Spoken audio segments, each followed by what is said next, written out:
What's up everyone, this is FP Sticks. Niantic has announced a bunch of information for Go Battle League Season 8 that is going to be dropping on Monday, May 31st at 1 p.m. Pacific Time. And so I just wanted to quickly cover some of this news and more specifically talk in depth about the move updates that they released and kind of give my thoughts and opinions on this. I know many content creators have done the news and updates for Season 8, so we're just going to fly through this part fairly quickly.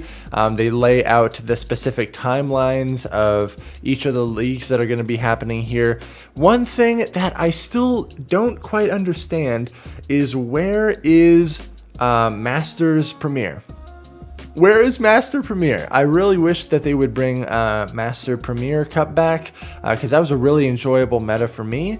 But unfortunately, I don't know where it is, and they really have not stated anything on why Master Premier is not a thing. But hopefully one day it will return.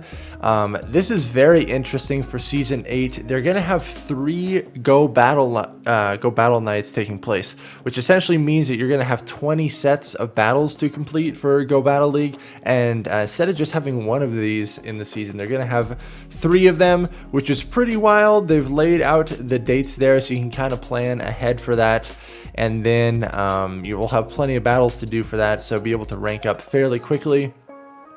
Got some Season 8 rewards. Kind of interesting that they are now giving out the specific clothing items a little bit earlier on in your ranking up. So at Ace rank, you'll get the gloves, at Veteran rank, the shoes, Expert rank, the outfit, and then at Legend is where you actually get the pose. I'm sure lots of people are excited about this. Maybe they haven't been able to reach Legend before, and so they've missed out on some of these exclusive items. I think it's totally fine that they split this up against or across multiple rankings there to give people a chance to earn those items there. And some slight changes to the actual ranks here. I forget who did the specific deep dive, or the Pokeminers found that there's going to be a couple more wins required for a lot of these ranks, but Niantic does not specifically lay that out. But there's going to be a couple more wins required to rank up in some of these earlier ranks here. We're going to have the Great League Remix Cup once again, but it looks like this time Niantic is releasing the list pretty significantly ahead of time, and these bans make way more sense than the previous bans that they selected for Great League Remix. So I think this is actually going to substantially shake up the Great League, and Great League Remix Cup should be pretty enjoyable to play. You will, maybe if you don't have too many Great League Pokemon built, you're definitely going to end up probably having to build some new ones, because they definitely banned some of the top 20 most significant Pokemon here. So it'll be interesting to see how that meta shakes up. And then they have Ultra League Remix. Now this is going to be one where I'm not sure how many people are going to be able to participate in this. Ultra League can be fairly dust and resource intensive, building those Pokemon, and they are treating this as open Ultra League. So you see some of these legendaries are listed here, but a lot of the starter Pokemon with their Community Day movesets are banned in this format, so you're going to have to get kind of creative with which Pokemon you actually end up using in this Ultra League Remix Cup. But I think this will be a cool, fun format, and it's cool to see Niantic kind of thinking of some different formats that they can do throughout the season. So this is going to be interesting. I look forward to seeing Ultra League Remix.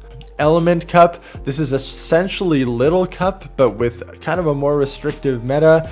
You can only use Pokemon that have like the fire, water, or grass typing, and the CP limit will be under 500. Oh my gosh, only Pokemon that can evolve in that are first in their evolutionary line will be allowed for the cup. So very similar to Little Cup, but no more Bronzor. Thank goodness. This meta will be very interesting. I believe Ducklet is actually ranked number 1 for that, which is pretty wild to think of, but kind of a fun little format there. All right, and here we get into some of the new attacks and the updates to current moves that Niantic is implementing. I think all these changes are really, really exciting to see. These, I feel like, definitely stem from Niantic somewhat listening to the community's complaints about Charm, about Azumarill, and Niantic, instead of specifically nerfing Charm, which I honestly don't think Charm should be nerfed. It's just a high damage fast move. It doesn't generate energy that quickly. They are counteracting a lot of these fairy types by buffing poison types. So a lot of these like updates and changes that we're going to be seeing here directly affect poison types.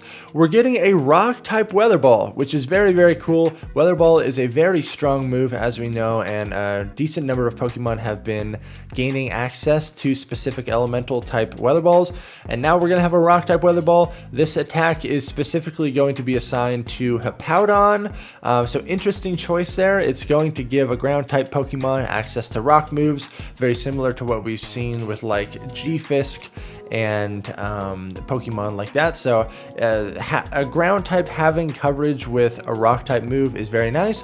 Hopefully we will see rock type Weather Ball be implemented into some more Pokemon as well to continue to kind of shake up the meta. Feather Dance, very interesting. This is a flying type charge attack, which will sharply decrease the opponent's attack stat. So it looks like it's going to be a 100% chance to drop the opponent's attack, and Pidgeot will be able to learn this attack.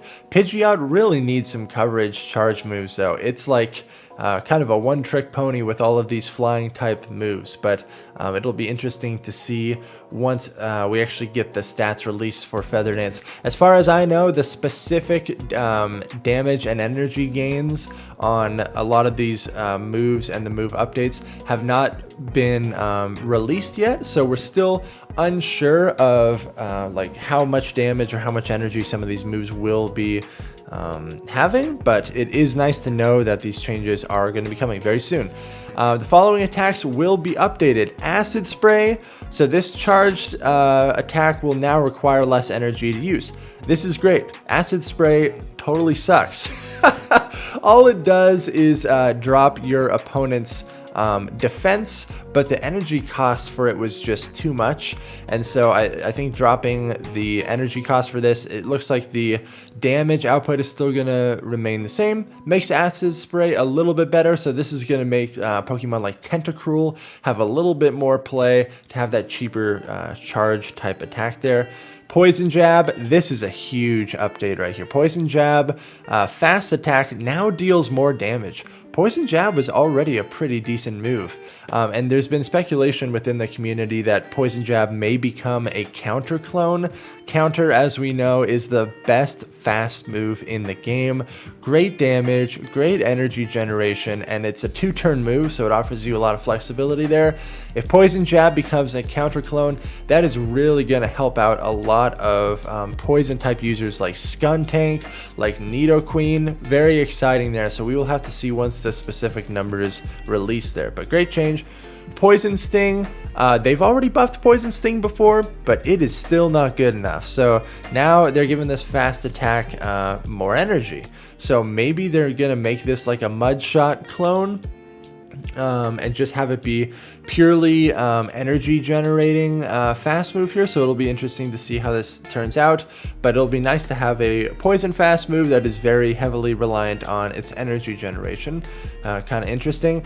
Cross Poison, man, this charge move was so bad. This charge move was so bad. It's a very inexpensive charge move, but now this charge attack is going to deal more damage and has a higher chance of sharply increasing your Pokemon's attack stat. So I believe that is similar to like the Night Slash boost, where it actually boosts your attack by 2 stages when it says sharply increase. So this is great. This just straight up makes Cross Poison a much better move.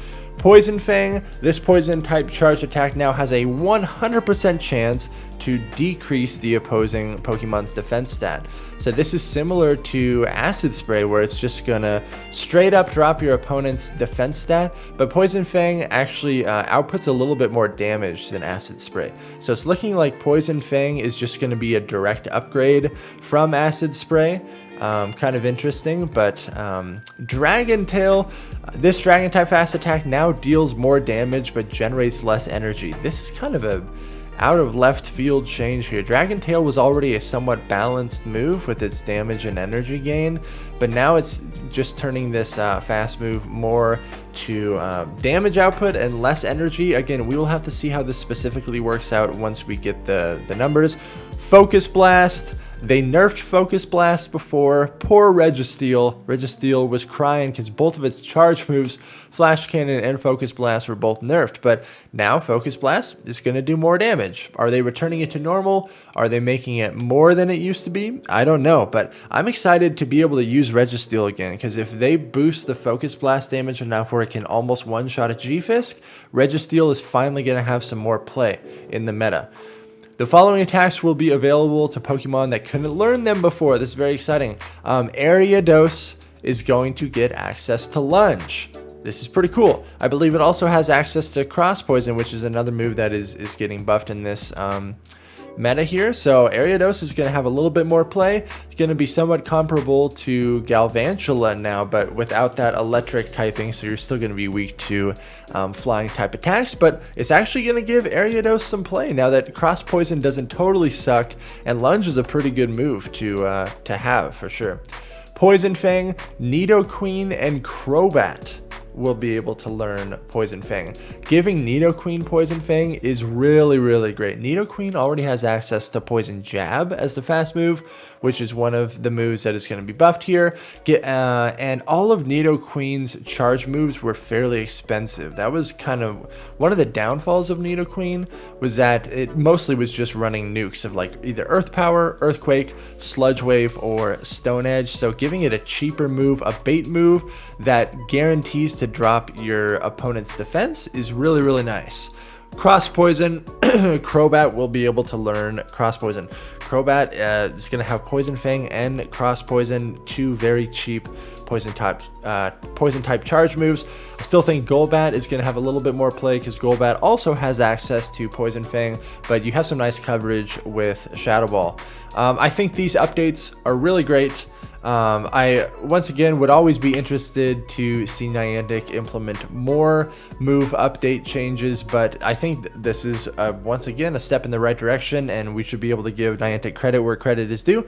These are some exciting changes, and I'm even more excited to see how this is going to play out when we get the specific stat numbers on a lot of these moves. So I'm very excited for Season 8. Stay tuned for some content on that. I'm going to be thinking of some new team comps to run, and hopefully maybe try to make a push for #1 on the leaderboard this season. We shall see. But best of luck in Season 8. A lot of exciting things to come. Thank you all so much for watching, and I'll see you in the next video.